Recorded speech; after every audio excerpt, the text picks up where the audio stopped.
Ladies and gentlemen, let's talk about the invisible line, sometimes razor thin, that separates self-respect from self-sabotage in dating.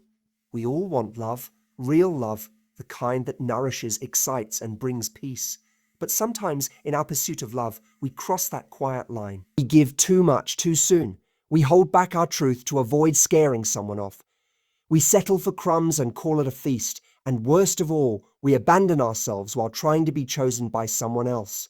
This isn't because we're weak. It's because we've learned somewhere along the way that our worth is something we must prove instead of something we already possess. Let's change that. Today, I want to share 3 truths, 3 powerful distinctions between self-respect and self-sabotage in dating. If you can hold on to these, you'll not only change how people treat you, you'll change how you treat yourself. It begins subtly. You meet someone, there's chemistry, conversation, perhaps a few sparks that make you curious. You see a glimpse of who they could be, their charm, their dreams, maybe even the pain they've carried. You start to build something in your mind. You imagine what it could feel like to be loved by them, fully. You don't just see who they are now. You see who they could become if only they'd heal, grow, open up a little more, be consistent. And right there, almost imperceptibly, a line is crossed. It's the quiet shift from self-respect to self-sabotage. It's when you stop evaluating what is and start building emotional castles based on what might be. Self-respect isn't cold or harsh. It's warm, clear, and anchored. It doesn't require perfection from others, but it does require presence. It says, I see you, I like you, but I also see what I need. And if this connection doesn't meet that standard, I won't lie to myself to keep it alive.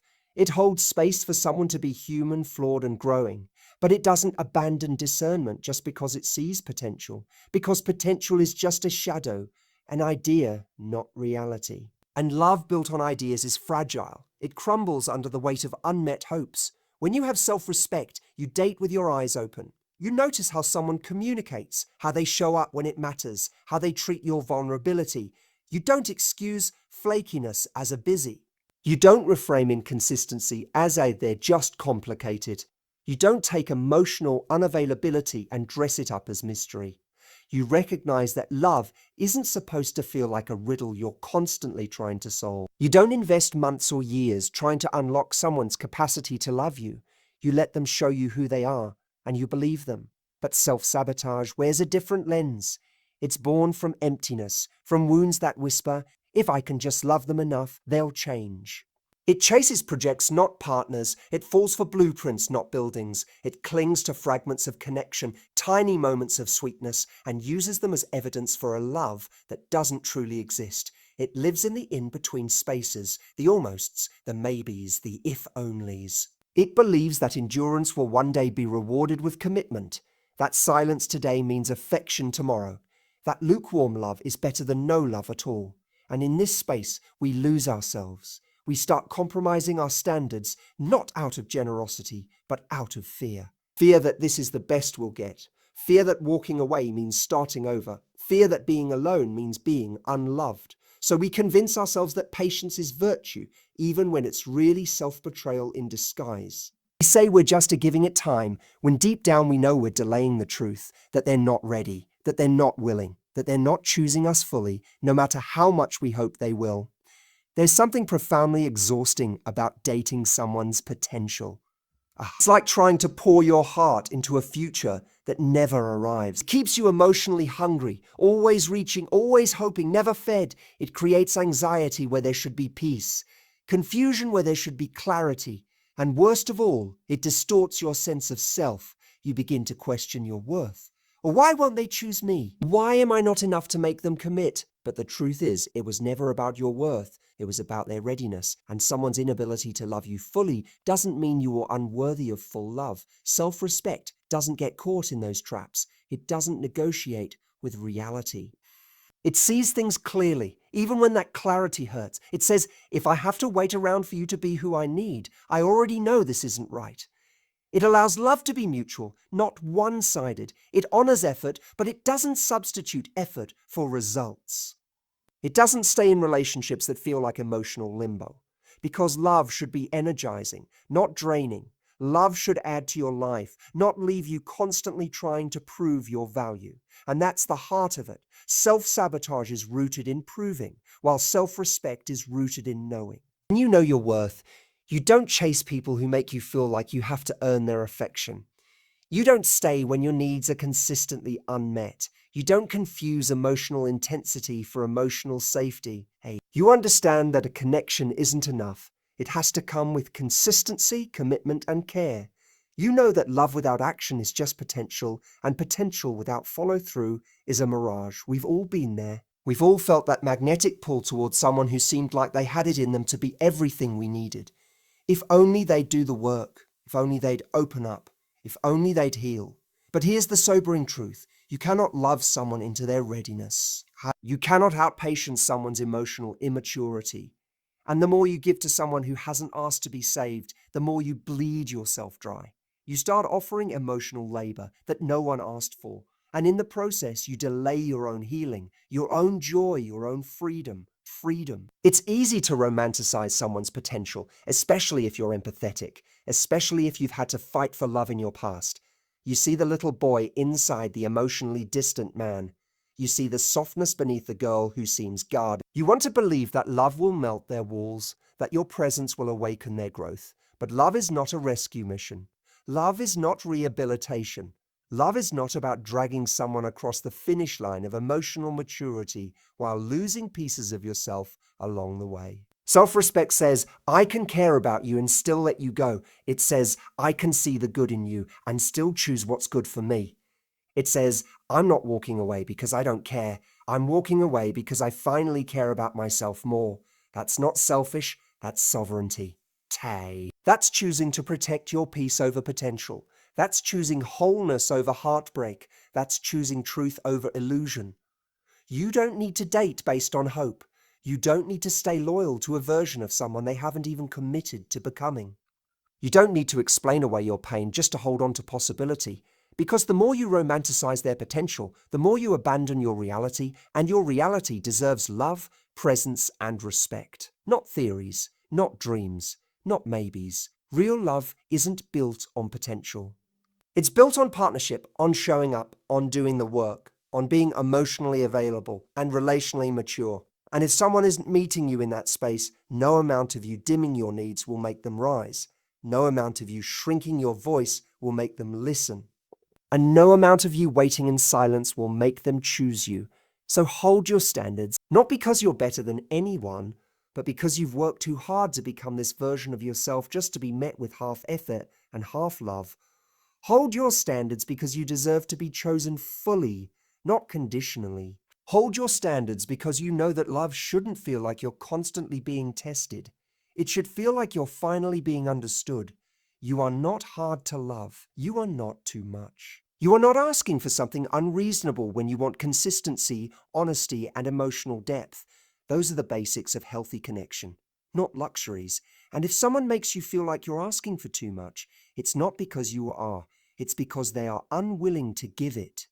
Let that be the filter, not chemistry, not history, not how much you miss them when they're gone, but whether they meet you where you stand, with the same level of intention and effort. That's what self-respect does. It filters not based on fantasy, but on reality. It stops negotiating with red flag sakes. Narcissism stops hoping someone will suddenly become the person they promised they could be. And it starts listening to actions, not just words. You don't owe anyone your time just because you see their goodness. You don't have to stay in confusion just because your heart is attached. You can love someone and still leave. You can wish them well and still walk away. You can mourn the dream and still move forward. That's what strength looks like. That's what healing looks like. That's what self-respect sounds like when it finds its voice again. So if you've been clinging to someone's potential, let this be your permission slip to release it. Let this be your reminder that you are the one you've been waiting for. That your standards are not a wall. They're a doorway. They're a door. The right person will not only walk through it, they'll be grateful it's there. Hold your standards. Let go of potential. Choose reality. Choose self-respect. Choose you. Always choose you. Always choose. There's a moment in every connection, every growing relationship, where the truth starts to rise in your chest like a wave. It might be subtle at first. A comment that rubbed you the wrong way. a small boundary that was crossed, a need you've tried to ignore. You feel it, you think about it. You rehearse what you want to say, but then just as your voice begins to form around it, fear enters. You don't want to ruin the moment. You don't want to seem too sensitive. You don't want to be misunderstood, or worse, rejected. So you bite your tongue. You call it a choosing your battles, but deep down it's not strategy. It's silence, it's suppression, it's self-sabotage masquerading as patience. There is a very real difference between choosing peace and abandoning your truth, between maturity and mutedness, between self-respect and self-erasure, say. Because when your need to keep things smooth overrides your need to be authentic, you slowly start to disappear in the relationship. You're present physically, but emotionally, spiritually, you begin to dim. You stop saying what you feel. You start filtering your truth through what's acceptable. So, you try to earn love through silence, through smiles, through shrinking just a little bit more, hoping they'll love you for how low maintenance you are, for how easy you are to be with, for how little you ask for. But that isn't love. That's performance. That's performance. That's peace at the cost of your presence. Self-respect speaks honestly, not rudely, not aggressively, not from a place of control or entitlement, but from a place of clarity, from a place that knows, if I have to hide parts of my truth to be loved, I'm not actually being loved. I'm just being tolerated. Self-respect understands that discomfort is not danger, that conflict is not cruelty, that conversations, real ones, hard ones, are not the enemy of intimacy. They are the foundation of it, because there can be no true closeness without truth. You cannot bond deeply with someone when your insides are constantly edited for their comfort, when your emotions are packed away just to keep things alight, when your voice is silenced by your own fear of being too much. Self-sabotage tells you that speaking up will drive them away, that expressing your needs will make you needy, that being honest will be seen as dramatic or high maintenance or difficult. So you soften your truths until they're almost unrecognizable. You take responsibility for things that hurt you just to avoid an argument. You apologize for the tone of your pain instead of discussing its cause. And over time, this doesn't create safety, it creates separation between you and them, between you and yourself. And it starts to cost you. You begin to feel resentful, though you say nothing. You start to feel invisible, though you're always showing up.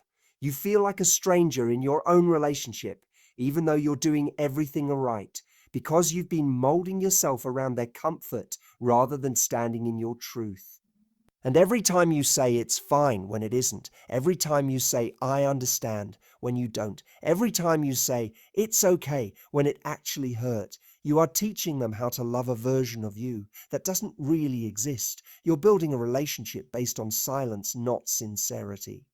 Self-respect is not about speaking perfectly, it's about speaking anyway, even when your voice shakes, even when your hands tremble, even when you're scared. They won't understand, because the person who is meant for you will want your truth. They will want to know what makes you feel safe, what makes you uncomfortable, what helps you open. And if they don't, if your honesty is met with defensiveness, withdrawal, or punishment, then that is a truth worth facing too. There is no real love without truth. No deep connection without communication, no lasting partnership without the ability to say, this didn't sit right with me, or I need more clarity, or when you said that, it hurt. And these conversations don't always go smoothly. They don't always end in agreement. But self-respect isn't about controlling outcomes, it's about being in integrity with yourself. And here's the thing, silencing yourself doesn't prevent conflict. It just delays it. It builds pressure under the surface. It turns small irritations into buried resentments. It morphs unmet needs into emotional exhaustion.